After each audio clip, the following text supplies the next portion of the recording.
이 시간 다 함께 사도신경으로 우리의 신앙을 고백하겠습니다. 나는 전능하신 아버지 하나님, 천지의 창조주를 믿습니다. 나는 그의 유일하신 아들, 우리 주 예수 그리스도를 믿습니다. 그는 성령으로 잉태되어 동정녀 마리아에게서 나시고 본디오 빌라도에게 고난을 받아 십자가에 못 박혀 죽으시고 장사된 지 사흘 만에 죽은 자 가운데서 다시 살아나셨으며 하늘에 오르시어 전능하신 아버지 하나님 우편에 앉아 계시다가 거기로부터 살아있는 자와 죽은 자를 심판하러 오십니다. 나는 성령을 믿으며 거룩한 공교회와 성도의 교제와 죄를 용서받는 것과 몸의 부활과 영생을 믿습니다. 아멘.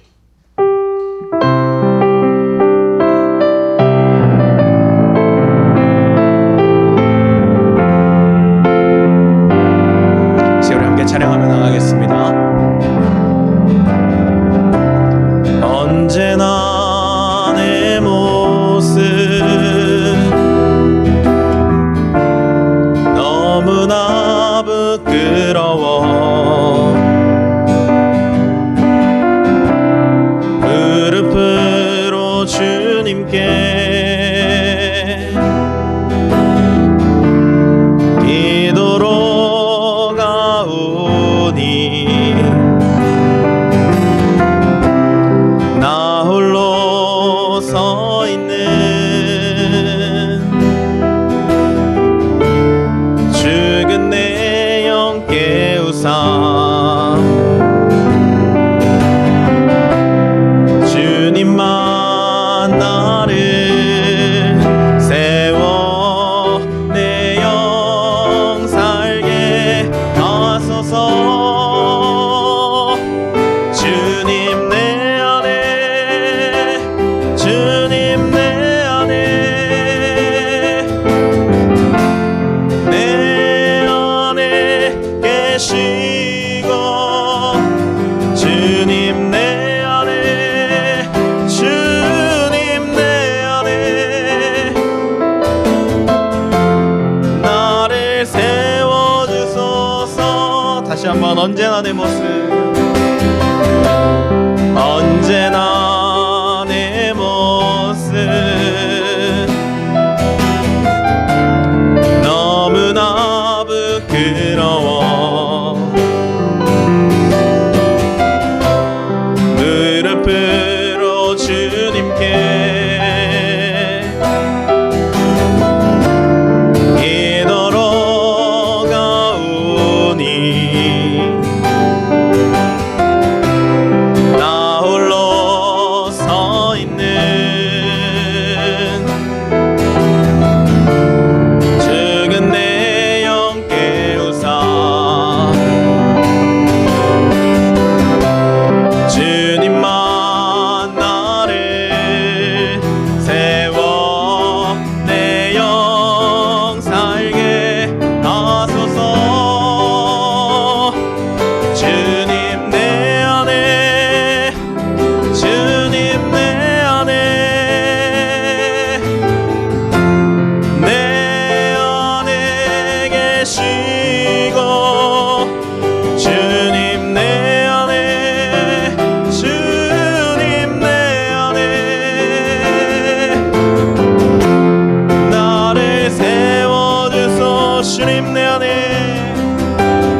함께 박수치면 찬양합니다. 주님 약속하신 말씀 위에서 영원토록 주를 찬송하리라. 소리 높여 주께 영광 돌리며 약속 믿고 굳게 서리라. 굳게 서리 영원하신 말씀 위에 굳게 서리. 굳게 서리 그 말씀 위에 굳게 서리라. 주님 약속하신 말씀 위에서 세상 염려 내게 엄습할 때에 용감하게 힘써 싸워 이기며 약속 믿고 굳게 서리라. 아멘. 굳게 서리 영원하신 말씀 위에 굳게 서리. 굳게 서리 그 말씀 위에 굳게 서리라. 주님 약속하신 말씀 위에서 영원하신 주의 사랑 힘입고 성령으로 힘써 싸워 이기며 약속 믿고 굳게 서리라. 할렐루야. 굳게 서리 영원하신 말씀 위에 굳게 서리. 굳게 서리 그 말씀 위에 굳게 서리라. 주님 약속하신 말씀 위에서 성령 인도하는 대로 행하며 주님 품에 항상 안식 얻으며 약속 믿고 굳게 서리라. 굳게 서리 영원하신 말씀 위에 굳게 서리. 굳게 서리 그 말씀 위에 굳게 서리. 우리 3절 다시 한번 찬양합니다. 주님 약속하신 말씀 위에서 영원하신 주의 사랑 힘입고 성령으로 힘써 싸워 이기며 약속 믿고 굳게 서리라. 굳게 서리 영원하신 말씀 위에 굳게 서리. 굳게 서리 그 말씀 위에 굳게 서리라. 주님 약속하신 말씀 위에서 성령 인도하는 대로 행하며 주의 품에 항상 안식 얻으며 약속 믿고 굳게 서리라. 아멘. 굳게 서리 영원하신 말씀 위에 굳게 서리. 굳게 서리 그 말씀 위에 굳게 서리. 굳게 서리 영원하신 말씀 위에 굳게 서리. 굳게 서리 그 말씀 위에 굳게 서리라. 굳게 서리. 굳게 서리 영원하신 말씀 위에 굳게 서리. 굳게 서리 그 말씀 위에 굳게 서리라. 아멘.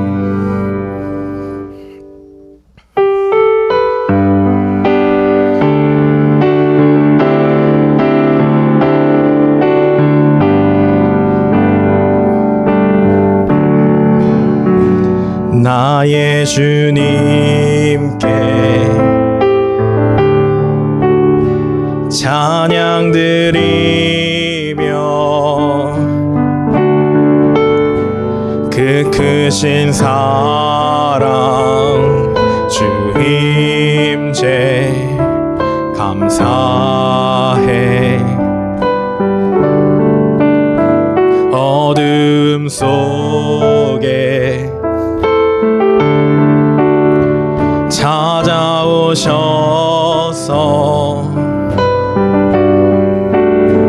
주님의 영광 보게 하시네.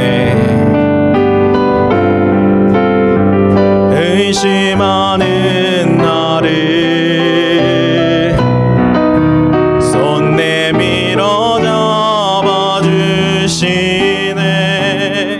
두려운 맘 내려놓고 주 바라봅니다.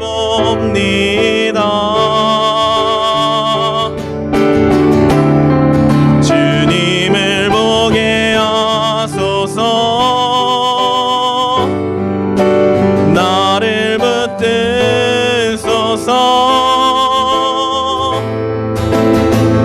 내 뜻과 내 생각 내려놓고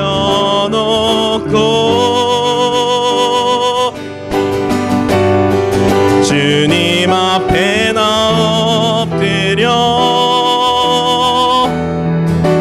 주의 음성 기다리니 나를 부르실 때 믿음으로 걸어가리. 우리 처음부터 다시 한번 찬양합니다. 나의 주님께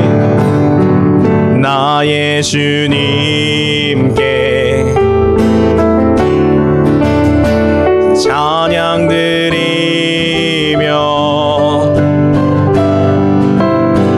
그 크신 사랑 주 임재 감사해.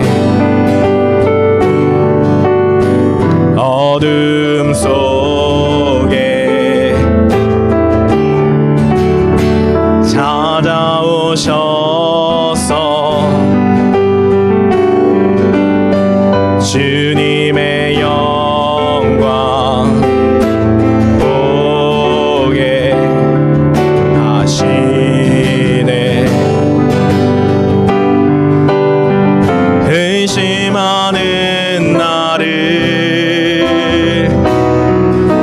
손 내밀어 잡아주시네. 두려운 맘 내려놓고 주 바라봅니다.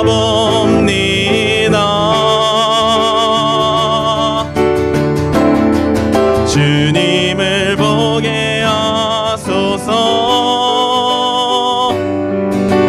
나를 붙드소서.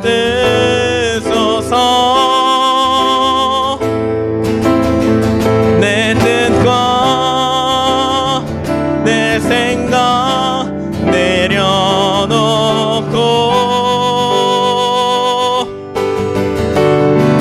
주님 앞에 나 엎드려 주의 음성 기다리니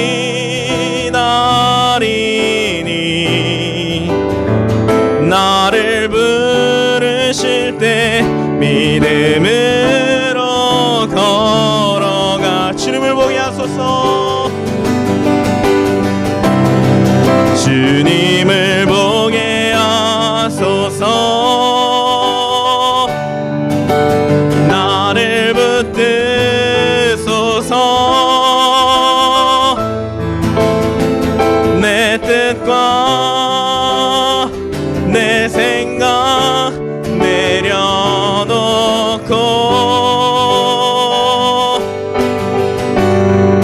주님 앞에 나 엎드려 주의 음성 기다리니 나를 부르실 때 믿음으로 걸어가. 이 시간 마지막으로 찬양합니다. 주님을 보게 하소서. 주님을 보게 하소서. 나를 붙드소서. 내 뜻과 내 생각 내려놓고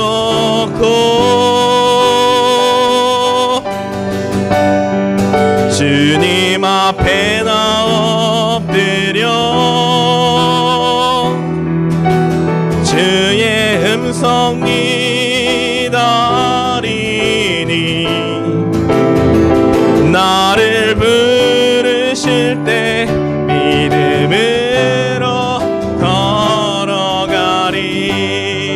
시간에 함께 잠시 기도하기 원합니다. 함께 기도할 때 하나님 이 시간 우리의 삶 속에 찾아와 주시옵소서. 이 시간 우리가 주님을 만나고 주님만을 바라보며 주님 말씀대로 살아가는 우리들 되게 하여 주시옵소서.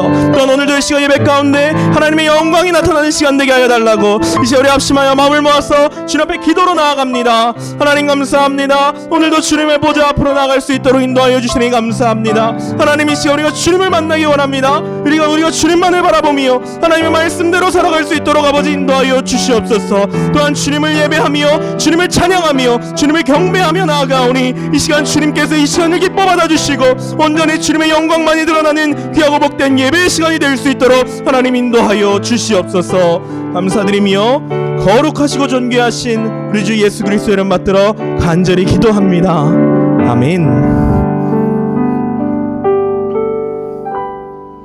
사랑이 많으신 하나님 아버지, 지난 엿새 동안도 위로부터의 풍성한 은혜와 사랑으로 우리를 지켜주신 은혜를 찬양드리며 감사 기도를 드립니다. 나는 세상의 빛이니 나를 따르는 자는 어둠에 다니지 아니하고 생명의 빛으로 나오신다고 하신 주님의 말씀을 따라 생명의 빛 가운데로 나왔사오니 저희들의 영혼을 이 예배 가운데 충만하게 채워주시옵소서. 하나님 아버지, 저희들에게 옳고 그름을 분별하게 하셔서 아직 내려놓지 못한 마음의 욕심을 비우게 하시고 저희들이 죄 가운데 회개하고 변화되게 인도하여 주시며 언제 어디서나 그리스도인의 모습으로 살아가는 자 되게 하여 주시옵소서.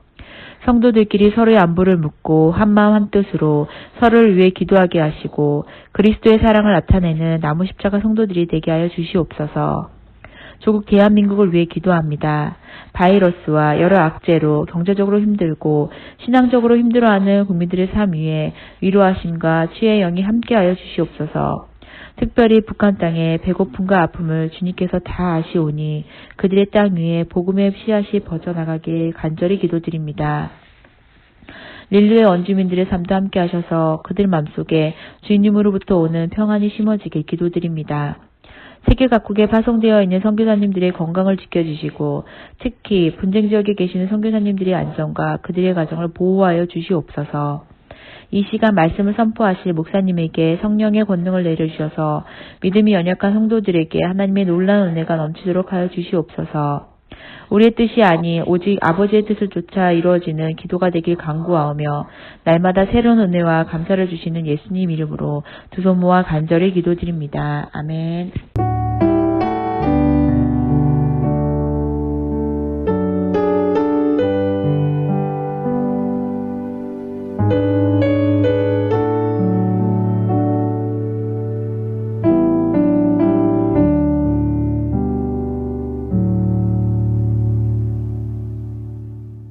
부활의 기쁨과 은혜가 성도 여러분들 가정 위에 늘 함께 하시기를 계속 기도합니다.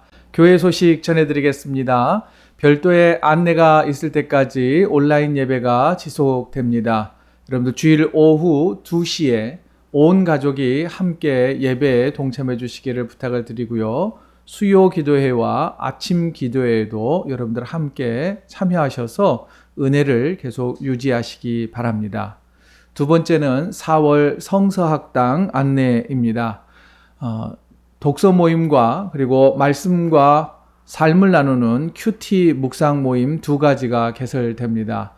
김상원 목사님은 16일 금요일 저녁부터 시작되고요. 독서 모임은 먼저 책 구입을 위하여서 신청을 해 주시기를 바랍니다. 그리고 책을 먼저 읽은 후에 마지막 주일 주간에 날짜를 정해서 나눔을 갖도록 하겠습니다.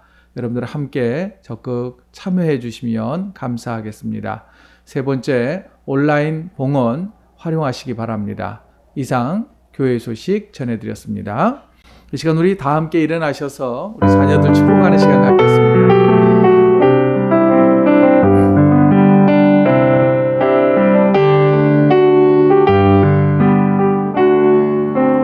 여호와는 너에게 복을 주시고 너를 지키시길 원하며 여호와는 그 얼굴을 내게 비추사 은혜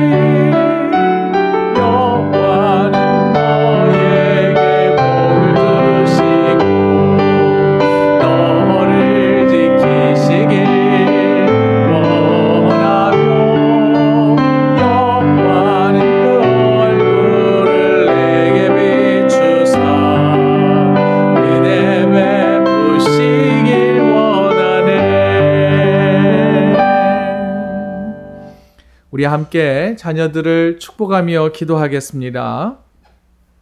사랑과 은혜가 풍성하신 하나님, 우리 자녀들을 축복하며 기도합니다. 우리 아들, 딸들이 부활의 기쁨과 소망 안에서 살아가게 하여 주옵소서. 부활하신 예수님을 만나는 은혜를 누리게 하옵소서. 창조주 하나님을 예배하게 하옵소서. 언제나 우리와 함께 동행하시는 성령님의 은혜와 베푸시는 은사를 체험하게 하여 주옵소서. 무엇보다 삼위일체 하나님을 경외하는 참된 지식을 소유하게 하옵소서. 하나님이 주신 영적인 지혜와 생활의 지혜를 잘 활용해 하나님께 영광 돌리는 자녀 되게 하옵소서. 코로나 바이러스의 위험으로부터 지켜주시고 몸과 마음과 영혼이 건강하게 하여 주옵소서. 자녀들을 양육하는 부모님들과 교사들 그리고 목회자들에게 복과 은혜를 내려 주옵소서. 예수님의 이름으로 축복하며 기도합니다. 아멘.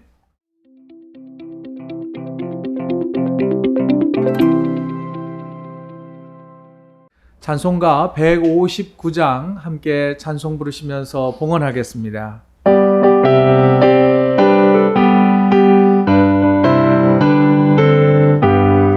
기뻐 찬송하세 주님 부활했네 그 무덤의 권세가 깨뜨렸네 찬송하고 전파하세 대속하신 주님 할렐루야 찬송하세 다시 사셨도다 기뻐 찬송하세 맑은 빛이 왔네 그 어둠의 권세가 이기셨네 찬송하고 전파하세 대속하신 주님 할렐루야 찬송하세 다시 사셨도다 기뻐 찬송하세 주님 피를 흘려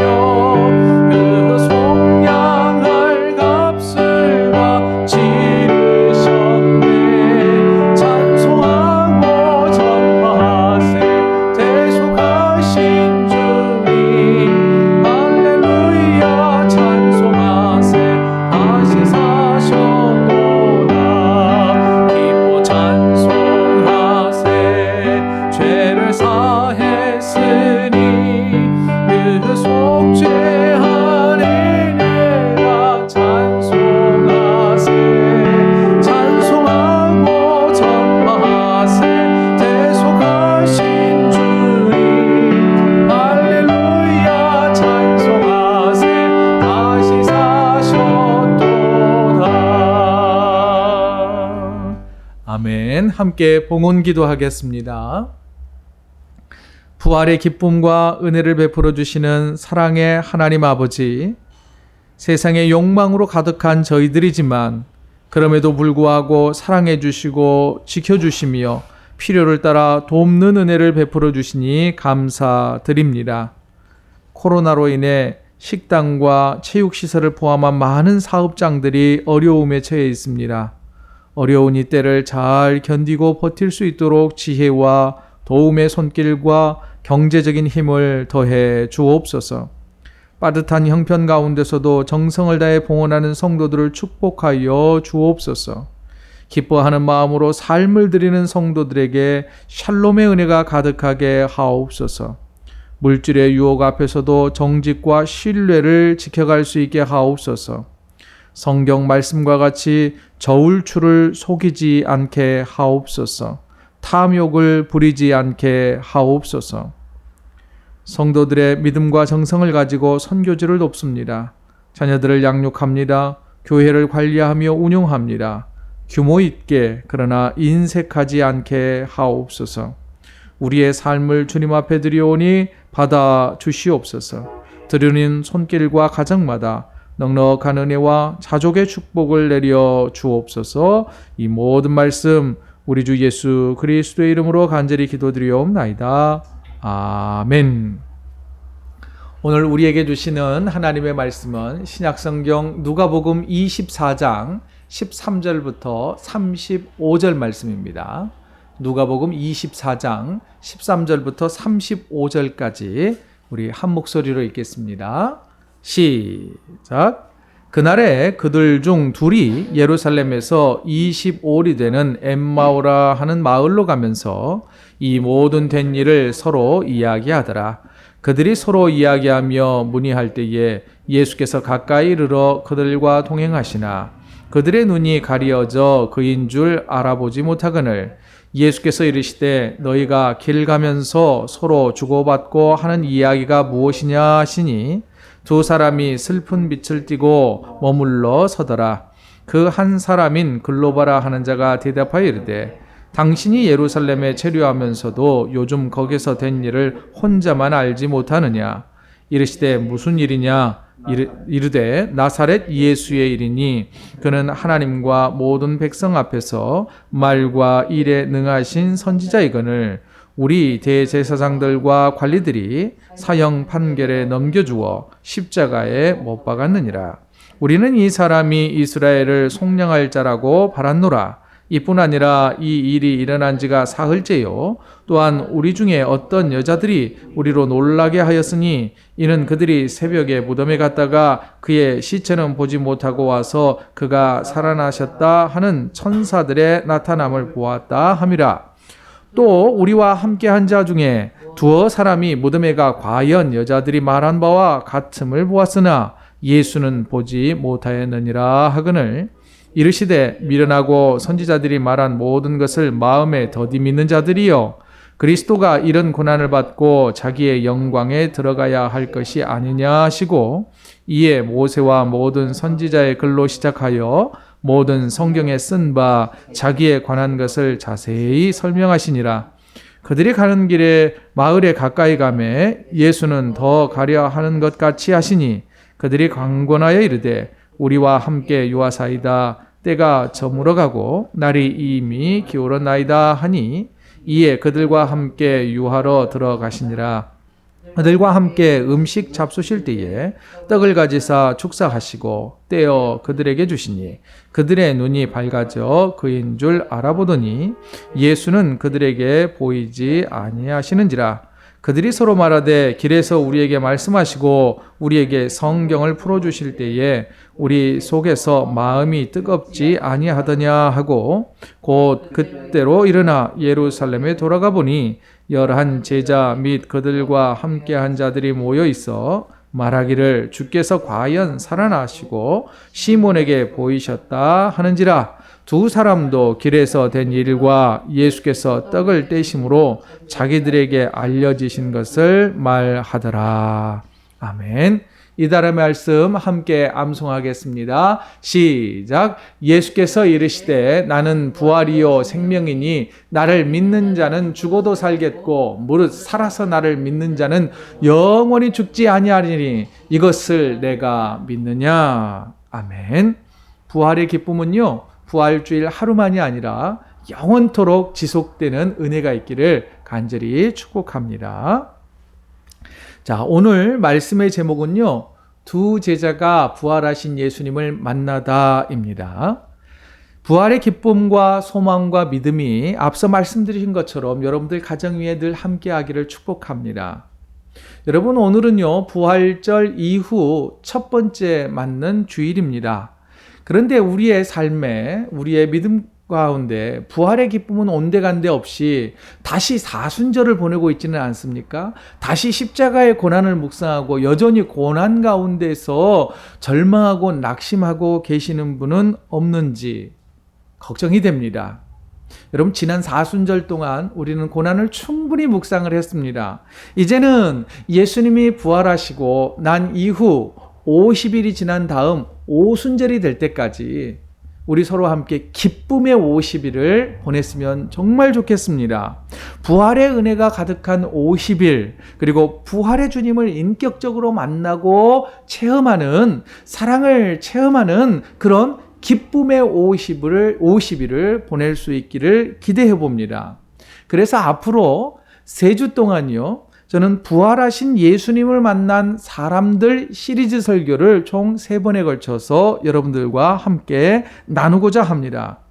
그 첫 번째 시간으로요, 엠마오 마을로 내려가던 두 제자가 부활하신 예수님을 만났던 그 사건을 함께 들여다보도록 하겠습니다.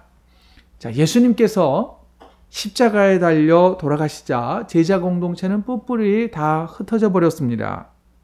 막달라 마리아와 여인들이 예수님이 묻히셨던 무덤에 가서 빈 무덤을 발견하고, 또한 천사들이 예수님이 부활하셨다라고 하는 것을 말씀해 주신 것을 듣고 제자들에게 달려가서 예수님이 부활하셨다라고 증언해 주었지만 예수님의 제자들은 믿지 않았습니다. 이에 낙심한 두 제자들, 특별히 누가복음에는 이 제자 한 사람의 이름이 글로바라고 말해주고 있습니다.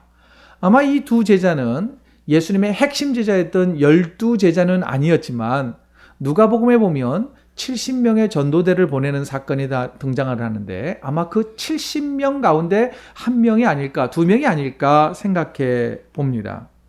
자, 글로바 또한 제자가 예수님이 부활하신 그 소식을 듣고도 믿지 못하고 슬픔과 절망 가운데 빠져서 엠마오로 내려가고 있을 때였습니다. 그때 부활하신 예수님께서 이 두 제자 곁에 함께 걸어가고 계셨습니다. 하지만 두 제자는 예수님이 부활하셨고 지금 곁에 계신 분이 예수님인지를 알지 못했습니다. 오늘 본문인 16절에는 그들이 예수님을 알아보지 못한 이유를 다음과 같이 말합니다. 같이 한번 읽어보죠. 시작. 그들의 눈이 가리어져 그인 줄 알아보지 못하거늘. 이 말씀은요, 두 사람의 시력이 좋지 않아서 예수님을 못 알아본 것은 아닌 것으로 보여집니다. 부활하신 예수님이 옆에 계셨지만, 그리고 말을 걸어왔지만 두 사람은요, 슬픔이 너무 가득했기 때문에, 낙심과 절망에 빠져 있었기 때문에 예수님인 것을 알아보지 못한 것으로 보여집니다. 우리가 너무나 절망과 슬픔과 고통이 너무 극심하면 그 어떤 것도 보이지 않는다라고, 아무것도 보이지 않는다, 어떻게 해야 될지 모르겠다라고 하는 그런 모습을 떠올려 보면 충분히 이해가 될 것입니다. 하지만 오늘 본문 16절은요, 그런 것만 같지는 않습니다. 물론 그들이 절망하고 슬픔에 빠졌지만 두 제자는요, 아직 믿음의 눈이 뜨여지지 않아서 예수님을 예수님으로 바라보지 못한 것입니다. 막달라 마리아와 여인들이 예수님이 부활하셨다고 하는 것을 증언해 주었지만, 그 소식을, 기쁜 소식을 전해 주었지만 그 기쁜 부활의 소식을 믿지 못했기 때문에 예수님을 알아보지 못한 것입니다. 이로미로 보아 영적인 눈이 아직 뜨이지 못했다라고 말씀드릴 수 있습니다. 눈이 가려지고 슬픔이 가득한 두 제자는 그러면 어떻게 부활하신 예수님을 만나게 될까요? 그리고 또한 어떻게 그들이 부활의 신앙을 믿게 될까요? 그뿐만 아니라 두 제자는 부활하신 예수님을 만난 이후에 그들의 삶에 어떤 변화가 찾아오게 될까요? 그 과정을 오늘 본문에서 찾아보도록 하겠습니다.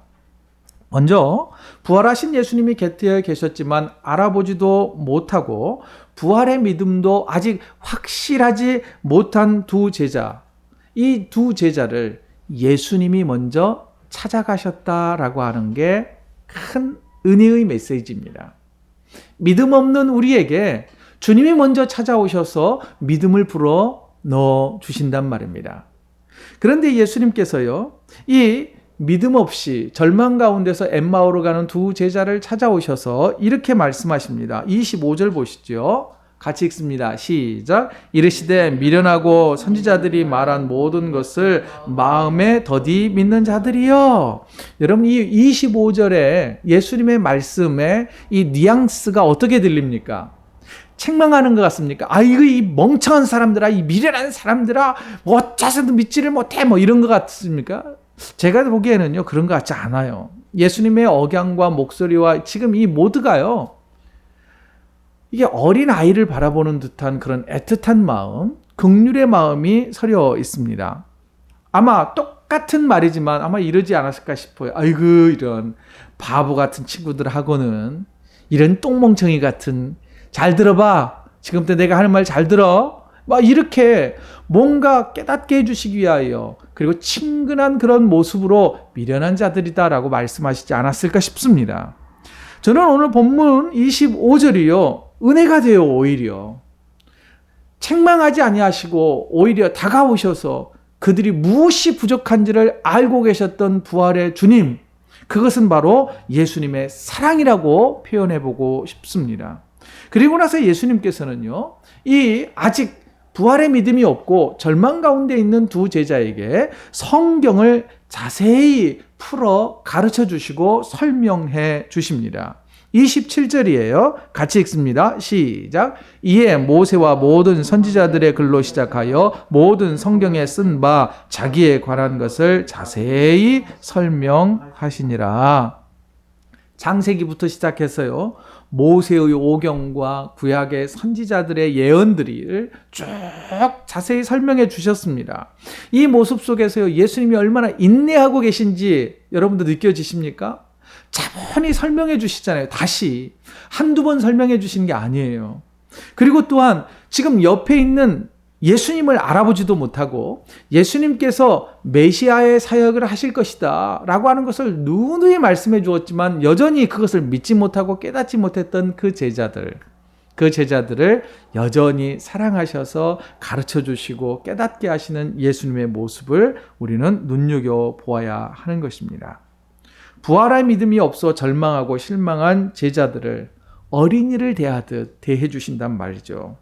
예수님은요, 교만한 바리새인들보다, 우리는 다 합니다, 모든 것을 다 할 수 있습니다 라고 하는 그런 교만한 사람들보다 오히려 그저 모르는 것을 그대로 모른다고 표현하고 그저 알아보지 못한 그 모습 그대로 예수님께 나아가는 우리들을 더욱 기쁘게 여기시고 사랑해 주시고 긍휼히 여겨 주신다고 하는 사실을 기억하시기 바랍니다. 여러분, 우리에게 절망의 모습, 실망의 모습, 낙심의 모습이 있다 해도 여러분 걱정하지 마십시오. 그 모습 그대로 주님께 나아가면 됩니다. 모르면 모른다 하고 가면 주님이 우리의 수준에 맞게끔, 우리의 믿음에 맞게끔 다시 예수님을 소개해 주시고 또한 예수님이 어떤 분이신지를 깨닫게 해 주실 것입니다. 이 사실을 기억하면서 담대히 주님 앞에 나아가는 저와 여러분 되시기를 바랍니다.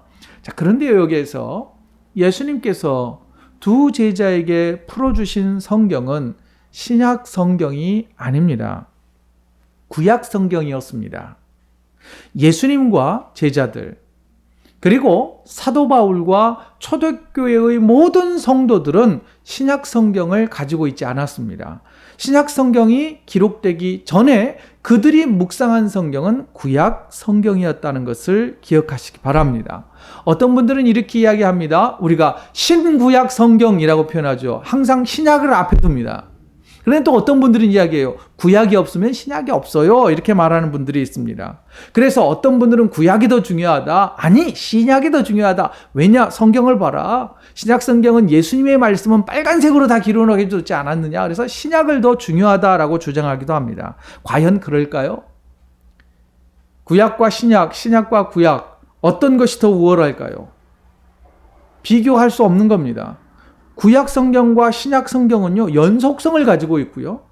구약 성경과 신약 성경 모두 다 예수님에 대해서 증언해 주고 있습니다. 또한 신약과 구약 성경 모두 권위와 가치에 있어서 동일한 하나님의 말씀이라고 하는 사실을 기억하시기 바랍니다. 그뿐 아니라 구약의 말씀이 선포될 때에도요, 역시 성령의 역사가 나타났습니다. 여러분, 오늘 본문에서 예수님께서 가르쳐 주신 이 말씀은요, 구약 성경이에요. 구약 성경을 두 제자에게 풀어 설명하고 가르쳐 주시자 어떤 일들이 일어났습니까? 여러분, 32절 보세요. 같이 한번 읽어보죠. 시작. 그들이 서로 말하되 길에서 우리에게 말씀하시고 우리에게 성경을 풀어주실 때에 우리 속에 마음이 뜨겁지 아니하더냐 하고, 여러분, 구약 말씀을 들었는데도 마음이 뜨거워진 거예요. 슬픔이 기쁨으로 바뀐 거예요. 믿음 없는 모습이 그들의 믿음의 열정이 다시 불타오른 거예요. 여러분, 구약 성경 말씀이 선포될 때요, 선지자들이 선포한 그 말씀을 듣고요, 사람이 회개하고요, 온 나라가 뒤집어지고요, 공동체가 새롭게 되어진다고 하는 것입니다. 여러분, 여전히요, 구약 성경이든 신약 성경이든 하나님의 말씀이 선포되는 곳에는 은혜가 있고 변화가 나타난다고 하는 이 사실을 기억하십시오. 신구약 성경의 그 어떤 구절의 말씀이든지요, 한 영혼을 살릴 수 있는 능력이 있고요, 부활의 믿음을 불어넣기에 충분한 말씀이라고 하는 사실을 기억하시기 바랍니다. 다시요, 27절 이에 모세와 모든 제자의 글로 시작하여 모든 성경에 쓴 바 자기에 관한 것을 자세히 설명해 주셨어요. 그리고 32절 우리에게 성경을 풀어주실 때에 여러분, 두 제자에게 열정이 불타오르고 은혜가 회복되는 것은 말씀을 들을 때였단 말이죠. 그런데요, 예수님께서 두 제자에게 구약 성경을 쭉 설명해 주시잖아요. 그 시간이 어느 정도나 되었을까요? 성경을 딱 펼치면요, 예루살렘에서 지금 엠마오로 두 제자가 내려갔다고 그래요. 예루살렘에서 엠마오까지는요 11km예요. 그리 멀지 않습니다. 성인의 발걸음으로 가면 3시간 정도면 충분히 갈 수 있는 거리예요. 자, 그렇다면 예수님과 두 제자가 약 3시간여 동안 함께 걸어가면서 성경을 풀어 설명해 주었습니다. 단 3시간 만에 그들은 말씀을 듣고 슬픔이 기쁨으로 변했고 절망이 소망으로, 없던 부활의 믿음이 회복되어서 가슴이 뜨거워져서 다시 예루살렘으로 돌아가 부활의 증인이 되었단 말입니다. 어떻게 이런 일이 가능했을까요? 두 가지로 설명해 볼 수 있습니다. 첫째는 뭐냐면 예수님께서 기가 막히게 성경을 잘 설명해 주었습니다. 특히 예수님 자신에 대해서 증언하고 있는 구약 말씀이었으니 얼마나 잘 해석할 수 있었겠습니까? 또한 예수님의 말씀에 능력이 있었기 때문이에요. 예수님께 엄청난 영적 권세가 있으셨기 때문에 그 말씀만으로도 두 제자가 변화되었던 것입니다.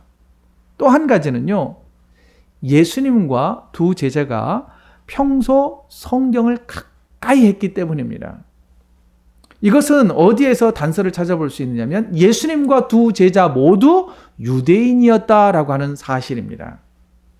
유대인은요, 어린 소년과 소녀 시대부터 10대부터서요 성경을 많이 암송합니다.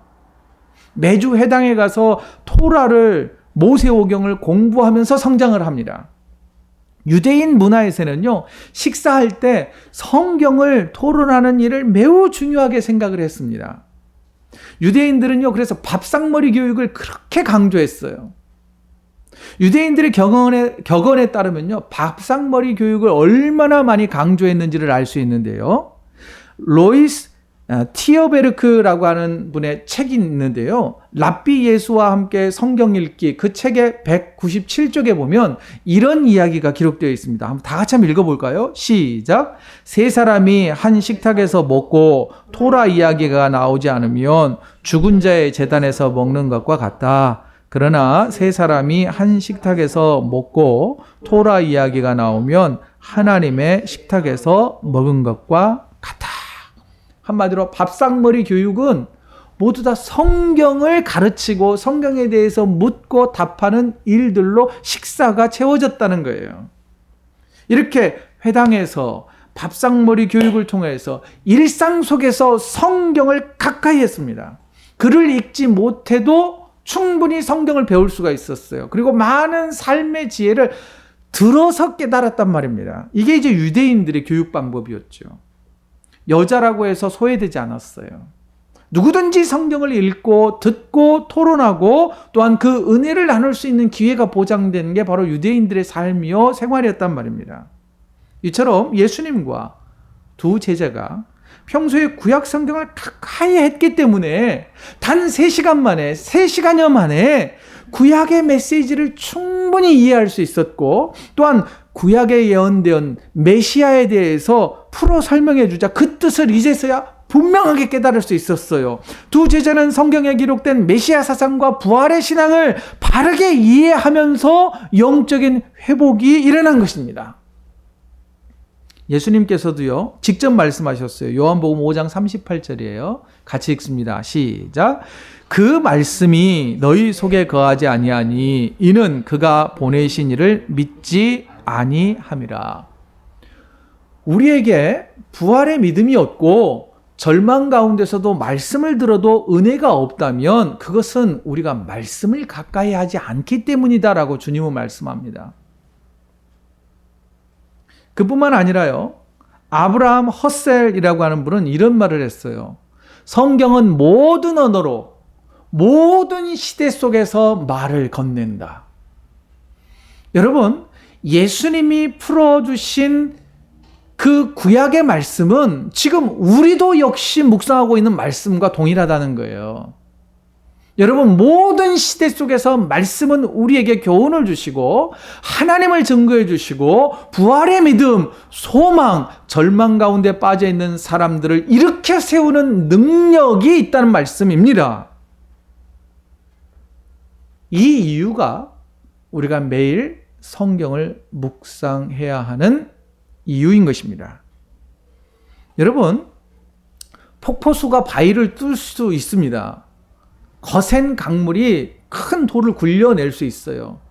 그러나 여러분, 똑똑 떨어지는 낙숫물도 바위를 변화시킨다는 것을 기억하십시오. 일정하고 끈기 있게 말씀을 묵상하고 훈련할 때 우리가 변하지 않는 것 같지만 어느 순간 똑똑 떨어지는 말씀의 은혜가, 말씀의 능력이 우리 삶을 변화시킨다고 하는 사실을 기억하시면서 말씀을 더 가까이 하는 저와 여러분 되어지기를 원합니다. 여러분, 하나님의 말씀은요, 모든 시대 속에서 말을 건네잖아요. 그렇다면 하나님의 말씀은 살아계시기 때문에, 능력이 있기 때문에 엠마오로 가던 두 제자만 변화시키는 게 아니라 저와 여러분들도 변화시킬 수 있다는 것입니다. 슬픔과 절망 중에 믿음이 흔들려버린 성도들이 있다면, 절망 가운데서 낙심해 있는 성도가 있다면 말씀을 읽고 묵상하면 그 말씀의 능력이 우리를 일으켜 세워 주실 줄로 믿으시기 바랍니다. 그러면 말씀을 들을 때에 부활하신 주님을 만났고 또한 부활의 소망이 불릴 때 일어나서 열정이 되살아나서 두 제자에게 어떤 변화가 일어났을까요? 33절입니다. 같이 읽습니다. 시작. 곧 그때로 일어나 예루살렘에 돌아가 보니 11 제자 및 그들과 함께한 제자들이 모여 있어. 그들이 그때로, 그 즉시 예루살렘으로 돌아갔다는 거예요. 여러분, 엠마오로 가던 발걸음이 다시 예루살렘을 향하고 있는 거예요. 예루살렘은 예배의 자리요, 사명의 자리였습니다. 그들이 있어야 할 자리예요. 또한 제자 공동체가 있는 곳이에요. 믿음의 공동체가 기다리는 곳으로 그들이 다시 되돌아갔다는 것입니다. 그뿐만 아니라요, 35절 보세요. 35절 같이 읽죠. 시작. 두 사람도 길에서 된 일과 예수께서 떡을 떼심으로 자기들에게 알려지신 것을 말하더라. 자, 이제 이미 베드로에게도 예수님께서 찾아가셔서 예수님이 부활하셨다고 하는 사실들을 제자들이 이제 믿기 시작해 가요. 그러자 우리도 예수님을 만났다고, 우리도 부활하신 주님을 만났다고, 주님이 성경을 풀어 해석해 주셨고 떡을 함께 나누어 먹었다고 하면서 쉬지 않고 자기들에게 알려지신 것을 말하더라. 곧 이 두 제자는요, 부활의 증인이 되기 시작한 것입니다. 여러분, 실망과 절망 가운데 엠마오로 가던 두 제자가 다시 기쁨과 소망을 가지고 예루살렘으로 돌아갈 수 있었던 것은 부활하신 예수님을 만났기 때문입니다. 그런데 두 제자는 부활하신 예수님을 어떻게 만났을까요? 성경을 통해서 만났다는 것입니다. 그들의 믿음이 다시 뜨거워지고 열정이 살아나는 것은 성경을 들었을 때 그들이 회복되기 시작했다는 거예요. 여러분, 그들의 영적인 눈이 말씀을 들을 때 뜨여지기 시작했다는 것입니다. 만일 부활의 소망과 다시 절망을 딛고 희망을 노래하고 싶고 무뎌진 믿음이 회복되기를 원한다면 일상에서 말씀을 읽고 쓰고 묵상하고 듣고 서로 나누어 보시기 바랍니다. 일정하고 끈기 있게 말씀을 묵상할 때에 말씀이 우리의 삶을 변화시키실 것입니다. 자, 그렇게 하면요, 우리의 굳어진 마음도 다시 부드럽게 변화될 것입니다. 여러분들, 그런 말씀 묵상하는 일들을 돕기 위해서 성서학당을 개설했습니다.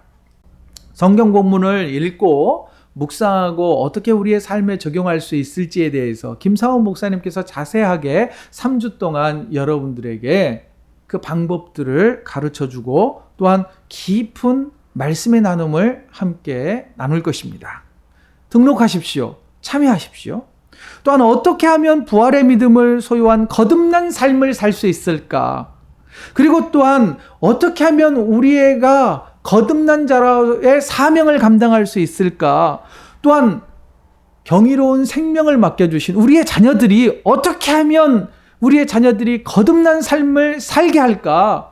부모의 사명을 어떻게 감당할까? 교회의 사명을 어떻게 감당할까? 팀 켈러 목사님의 책 태어남에 관하여 라고 하는 이 책을 함께 읽으면서 또한 나누면서 우리가 거듭난 삶을 결단해 보기를 원하신다면 신청하십시오. 그래서 우리가 책을 통하여 말씀을 통하여서 살아계신 주님을 다시 만나 슬픔이 기쁨으로 사라져버린 우리의 열정이 되살아나 우리도 부활의 증인이 되어 하나님의 영광을 드러내는 저와 여러분이 되시기를 주의 이름으로 축복합니다. 이 시간 우리 함께 기도하겠습니다. 주님, 나도 부활하신 예수님을 만나고 싶습니다. 성경을 읽고 묵상하고 또한 성경이 증언하는 부활의 예수님을 나도 증언하는 부활의 증인이 되고 싶습니다. 주님, 나에게도 찾아오셔서 열정을 회복시켜 주시고 고난을 벗어나 기쁨을 맛보게 해 주시옵소서라고 이 시간 함께 기도하겠습니다. 거룩하신 아버지 하나님, 나는 부활이요 생명이라고 말씀하신 주님, 엠마오 마을로 내려가던 두 제자의 모습은 바로 우리들의 모습입니다. 슬픔 가운데서, 절망 가운데서 낙심한 나머지 주님이 우리 곁에 계시지만 주님이 이것을 깨닫지 못하고 알아보지 못한 두 제자의 모습이 우리의 모습입니다.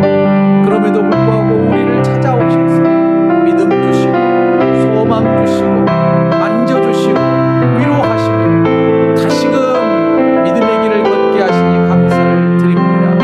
주의 아버지 하나님, 엠마오로 가던 두 제자가 말씀을 들을 때에 가슴이 뜨거워졌듯이 우리도 삶 속에서 주의 말씀을 읽고 묵상하며 절망이 기쁨으로 변화되고 주께서 주신 부활의 증인된 사명을 회복하는 귀한 은혜의 사람들, 복된 사람들이 되게 하여 주시옵소서. 우리도 그래서 부활의 증인이 되게 하여 주시옵소서. 이 모든 말씀 부활이요 생명이신 예수님 이름으로 기도드리옵나이다. 아멘. 다 함께 일어나셔서 마침 찬송 부르고 축도로 예배 마치겠습니다.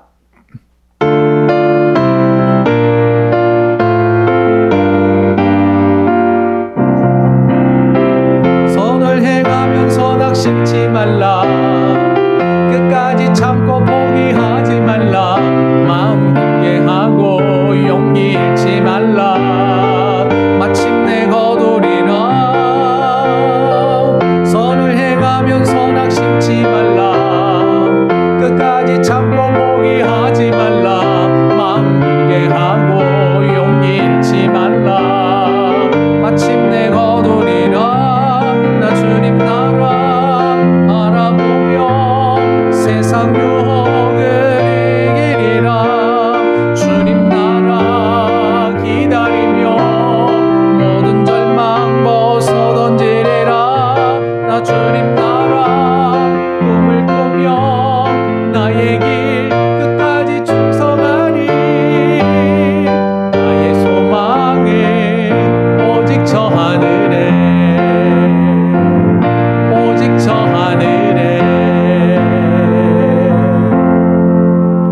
기도하겠습니다. 부활이요 생명이 되시는 우리 주 예수 그리스도의 은혜와 믿음 없는 자들을 끝까지 사랑하시는 하나님 아버지의 사랑과 성령님이 베풀어 주시는 위로와 평강이 말씀을 통해 견고한 부활의 믿음을 회복하여 부활의 증인이 되기를 다짐하는 성도들과 주님의 몸된 교회와 열방 가운데 지금부터 영원히 함께 하시기를 축원하옵나이다. 아멘.